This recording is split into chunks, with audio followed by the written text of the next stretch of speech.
Hi viewers, welcome to Krishna Bhagavan channel and Krishna Bhagavan trust.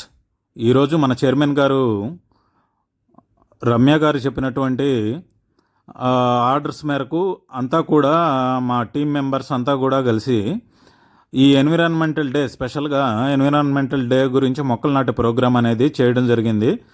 దాదాపు 200 మంది సభ్యులు ఈ ప్రోగ్రాంలో వారి వారి రీజియన్స్లో కృష్ణ భగవాన్ సేవా ట్రస్ట్ ద్వారా దాదాపు 200 మొక్కల్ని నాటడం జరిగింది. ప్రతి ఒక్కరూ ఒక మొక్క నాటడం జరిగింది.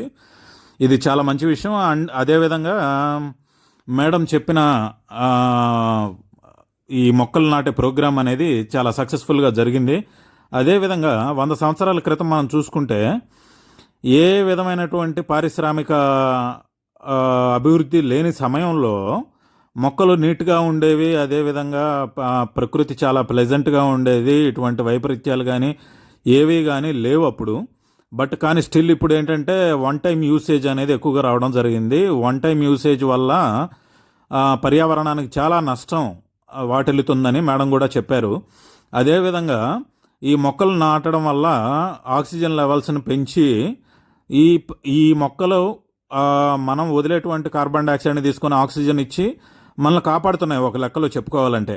It's a great thing. And ఇంకొకటి ఏంటంటే ఎక్కడో ఉండేటువంటి మొక్కలు వైద్యం అంటే ఇదివరకు సిద్ధ వైద్యులు ఉండేవారు. వారు ఈ మూలికలను ఉపయోగించుకొని ఇంకెక్కడో ఉండేటువంటి రోగులకు వాళ్ళు సహాయం చేసి వాళ్ళు మెడిసిన్స్ని తయారు చేసేవాళ్ళు. అంటే ఏ మొక్కలో ఏ మెడిసిన్ ఉంది అనేటువంటి సంగతి కూడా మనం పూర్తిగా ఇంకా తెలుసుకోలేదు, ఎక్స్ప్లోర్ చేయలేదు. సిద్ధ వైద్యులు ఇదివరకే ఎక్స్ప్లోర్ చేశారు ఇదంతా. అయితే ఇప్పుడు ఇంగ్లీష్ మందులు వచ్చేసినాయి, ఇంగ్లీష్ మందులు వాడుతున్నారు అంతా కూడా.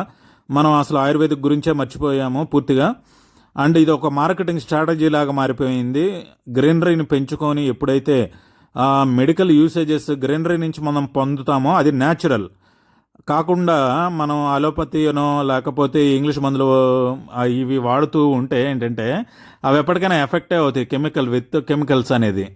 అంటే ఇప్పుడు నేను చెప్పే విధానం ఏంటంటే ఒక డే ప్రత్యేకించి దీని గురించి ఎందుకు నియమించారు అని అంటే ఈ విశిష్టత గురించి ఈ రోజన్నా కనీసం పిల్లలు కానీ పెద్దవాళ్ళు కానీ నేర్చుకుంటారు అనే ఒక ఉద్దేశం మాత్రమే.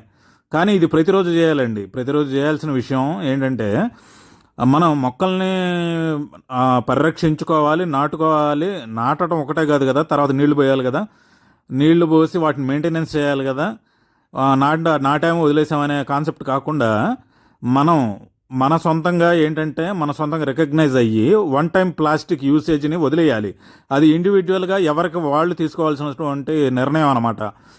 ఎప్పుడైతే మనం అటువంటి ప్లెడ్జ్ నిర్ణయం తీసుకుంటామో అప్పుడు వన్ టైం యూసేజ్ ఆగిపోతుంది. అదేవిధంగా ఈ కాలుష్యం అనేది తగ్గిపోతుంది.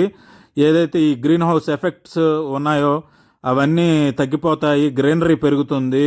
ఆల్రెడీ పాశ్చాత్య దేశాల్లో వీటి గురించి విస్తృతమైనటువంటి ఇది జరుగుతుంది. కాబట్టి ఏంటంటే విస్తృతంగా వాళ్ళు చేస్తున్నటువంటి క్యాంపెయిన్స్ దృష్టిలో ఉంచుకొని మనం కూడా అదే లెవెల్లో చేయాలి. వాళ్ళు వన్ టైం యూజ్ని వదిలేశారు, మనం కూడా వదిలేయాలి.